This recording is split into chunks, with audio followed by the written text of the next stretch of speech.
Art has returned to London with an extensive programme following a successful inaugural year. 154 Contemporary African Art Fair has launched its second annual show in London's iconic Somerset House. The success of 154's first year has seen the fair double in size, as the project's founding director explained.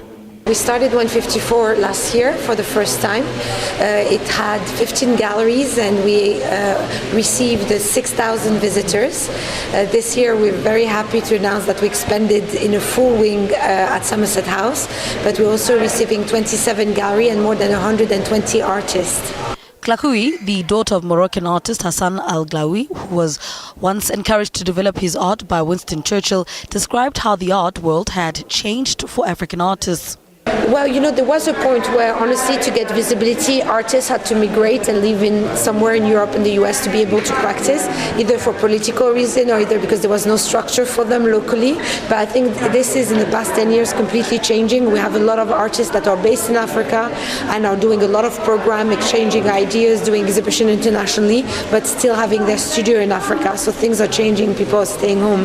The exhibition runs in parallel to London's Frieze Week, a long-established contemporary global art fair which allows collectors and artists to gather in one city for both events. When asked if the recent Ebola crisis in West Africa had affected the region's art market, Glaoui said that she had been in touch with artists from the countries in question. In a way, I'm a bit sad that people are associating, what we're doing here with the very sad, situation of those countries being affected by Ebola.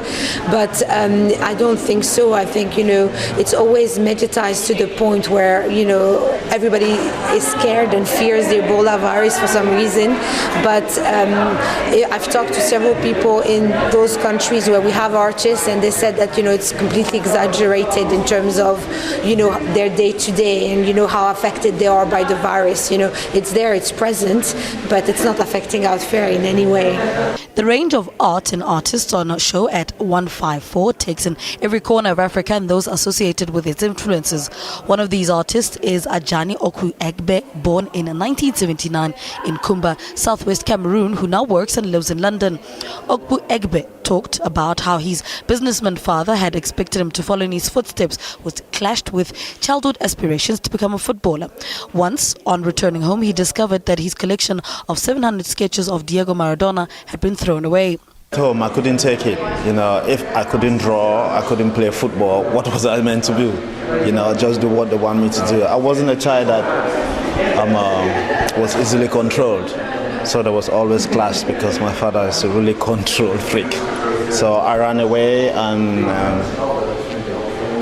and in that time I had the chance to play more football and do more arts, but then I had to go to school, I had to go to college.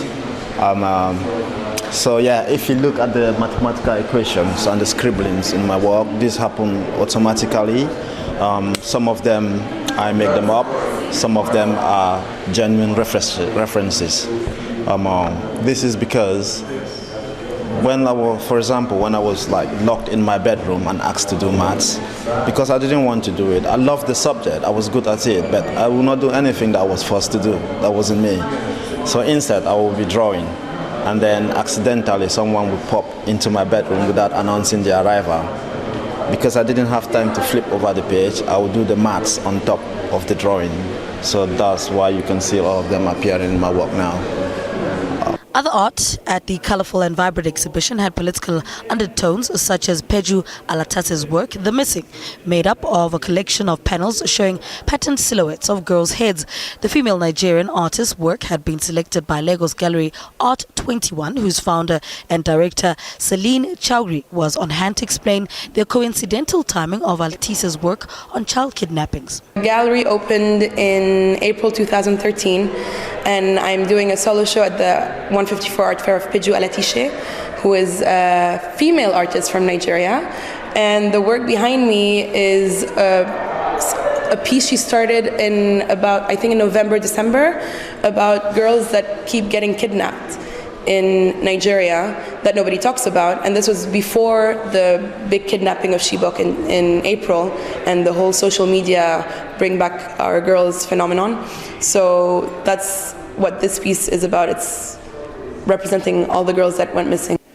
When asked about the quick growth and popularity of the art African scene, Chowdhury noted the surprise on people's faces who were visiting the exhibition for the first time.